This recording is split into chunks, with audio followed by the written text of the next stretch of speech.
আশ্বিন মাসে তুলি মাছ। একটা মাথায় 1.5 KG 2 KG 2 kilo 2.5 kilo 2.5 kilo হয় হাইয়েস্ট। এছাড়া এই 2.5 কিলো 3 কিলো 3 কিলো হয় একটা মাথায়। হ্যাঁ, কেন আমি তো কৃষি মেলাতে দিয়ে এসছি। কৃষি মেলাতে আপনি দিয়েছেন? হ্যাঁ, কৃষি মেলাতে 3 কিলো 4 কিলো অবধি দিয়েছি আচ্ছা, একটা বুঝা। মানে একটা মাথায় 4 কিলো তো মানে কচু হয়েছে। হ্যাঁ, তাহলে কচু তো এখন বেশ মূল্যবান ফসল। কচুর কেজি হয়তো 50 টাকার নিচে নামে না। না আমরা এখন 30 টাকা দিচ্ছি। মানে যখন অফ সিজনে ধরুন ফার্স্ট আওয়ার যদি তুলতে পারেন মালটা, এই কচুটা যদি তুলতে পারেন, ওটা 14 টাকা লাগাতে হবে তাহলে। তাহলে চৈত্র মাসে লাগালে জল দিয়ে একটু গাছ তুলতে হবে। জল দিয়ে রাখতে হবে, একটু পরিচর্যা করতে হবে। পরিচর্যা করলে তখন দেখা যাবে একটা মাথায় 2 কেজি, তখন ভাদ্র মাসে প্রথম দিকে তুলে যাবে এবং কচু 50 টাকা 60 টাকা কেজি পাওয়া যাবে, তাই তো? হ্যাঁ, তাহলে আমাদের পরিচর্যা করতে হবে, বিশেষ করে জৈব সারের উপর জোর দিতে হবে। মাটিটা প্রস্তুত করতে হবে, মাটিটা ডিপ করে খুঁড়ে রোদে শুকিয়ে নিতে হবে ভালো করে।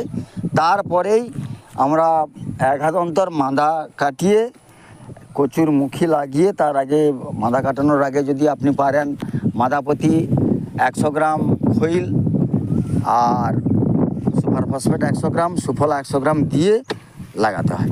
এছাড়াও আমরা কচুরিপানা ব্যবহার করব, তাই তো? এছাড়া এই কচুর ফাঁকে ফাঁকে কি আর চাষ করেন? শুধু তো কচু নয়, এই আলবাঁধে কি চাষ করেন বলুন? আমি উচ্ছে দিই। উচ্ছাও তো আপনার ভালো হয়, উচ্ছেও ভালো হয়। বর্ষাকালীন উচ্ছা প্রচুর পরিমাণে আপনি বিক্রি করেন। উচ্ছে পুঁই আমার আটা তো সব রকম থাকে, প্রায় একটি আটা সব রকম থাকে। তা আপনার শুধু এই কৃষিকার্যে এইটুকু জায়গা, 5 কাঠার মতো জায়গা, 3টে আল বানিয়েছেন। এই তিনটে আলে আপনি উচ্ছে দিচ্ছেন, কখনো দেখছি ঝিঙাও দেন একটা আলে, শশাও দেন। তা আপনার সংসার তো বাজার খরচ তো প্রায় চলে যায়। হ্যাঁ, এইটার উপর নির্ভর। তাই বেকারত্বের যুগে বন্ধুরা, চারদিকে যখন বেকারত্বের হাহাকার, উনি কিন্তু এবং স্বাস্থ্যবান দেখতে পাচ্ছেন। ওনাকে আমি অসুস্থ হতে দেখি না। এই যে একেবারে ভোর চলে এসেছেন মাটি কুপাতে।